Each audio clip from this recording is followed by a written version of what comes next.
Sheffield. I decided to go with a friend of mine for a gaming weekend to Sheffield, and I certainly do not regret it. We had a fantastic time, and here is my video just to show you some of the highlights and some of the places you can go to too. Went to the Crucible, did not see Jimmy White. Disappointing. First, lists. And first on our list is the Extra Life Gaming Lounge, a very friendly place, and the chap there even told us some recommendations of further game shops and bars that we could enjoy. Next up, Meltdown. I was initially skeptical about this because it said it was an esports bar. There is esports, but there is also much more, and there is lots of retro gaming. We even got in a bit of some classic Simpsons and the updated Mortal Kombat. Things have moved on in my time, I tell you. Friday, and it's the National Video Game Museum. This moved from Nottingham. I have been to the Nottingham venue, but now it is housed in lovely Sheffield. So I'm going to take this opportunity to show you some of the things that I saw in the video game museum. So please enjoy to your heart's content, because this place, whilst smaller than the Nottingham venue, it still had a lovely selection of items.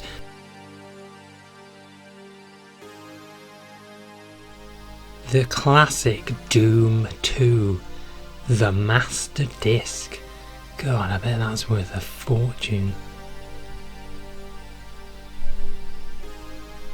But please take in some of the sights, because this place is a retro heaven. There's plenty to do, there's lots of interactive items to play with, and yes, there is a Turtles arcade machine. God, I never thought I'd see a load of FIFAs in a museum. Quite disturbing in some respects, but hey, it's history. I think this is a prototype PS3. Bit big, wouldn't fit in my lounge.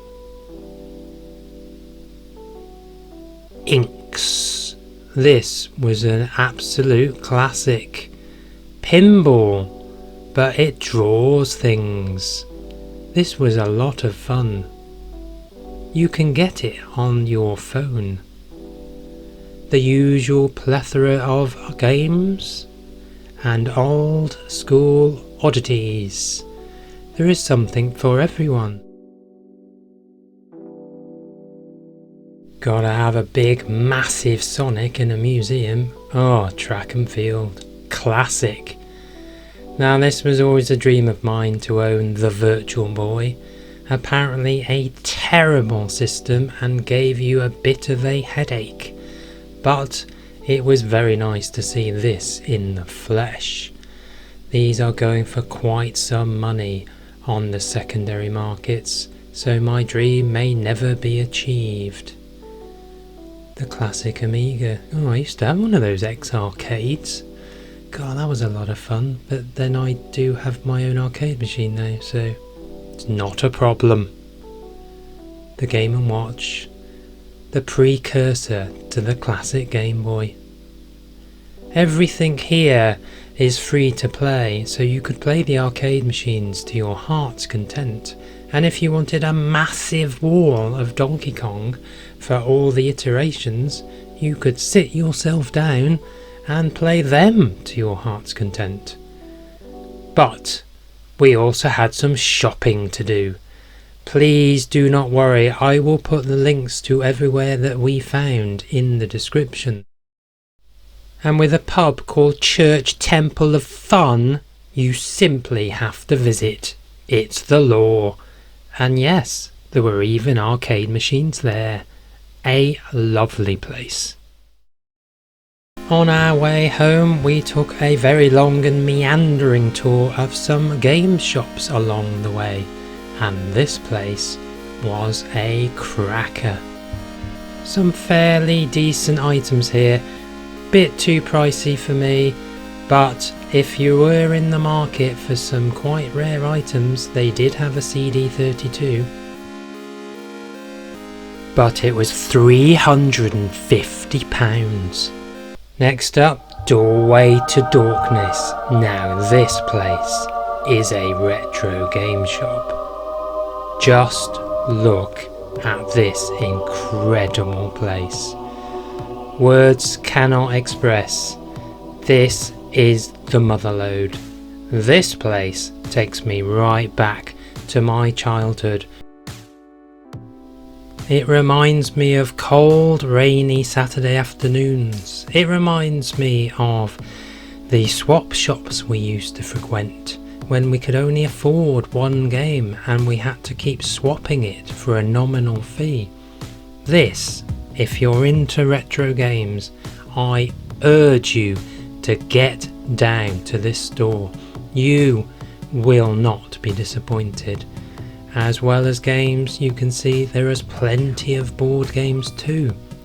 And yes, I was tempted with this Monopoly, but I am on a bit of a budget and I am trying to slightly cut back, but not doing that greatly.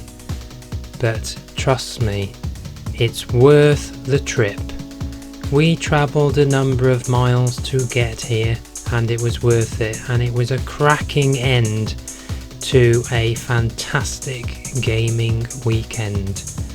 My friend bought a few Game Boy games and they were very reasonable. I was truly lost for words.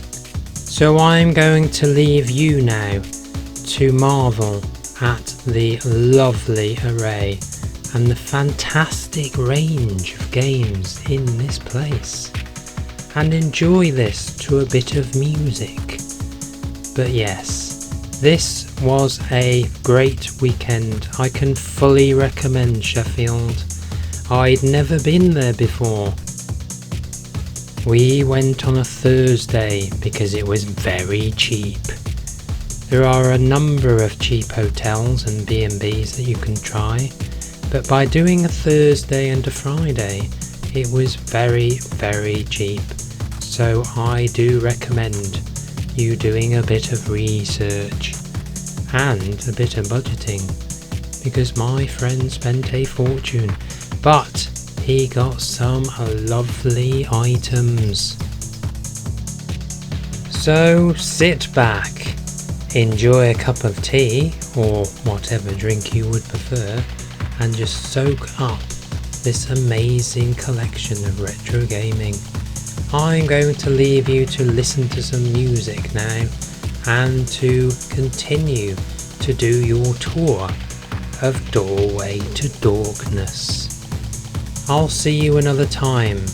I've got some plans to do some more gaming weekends, and as I've said, I will put all the information in the description for you if you wish to undertake a similar gaming weekend.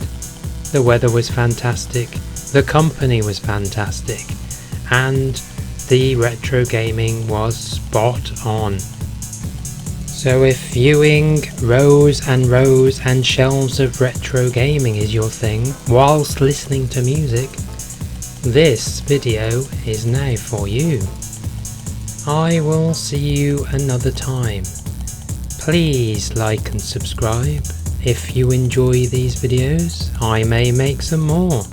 I am a keen collector of everything retro, so if you have found this interesting, then please feel free to make a comment. I do not mind.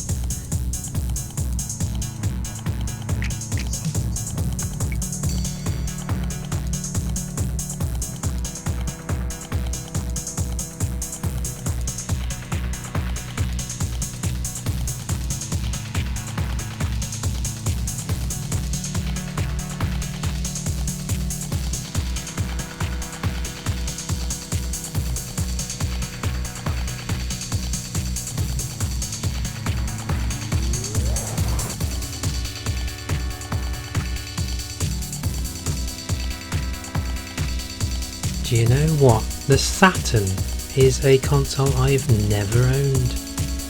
The Sega Saturn. It's getting a bit pricey now, so I probably won't be able to achieve that dream, but never mind. And there was a whole host of GameCube games. Because we played Simpsons Hit and Run so much in Meltdown, I was desperate to find a copy. It's a bit pricey for me on the GameCube at £32. I'll keep looking though.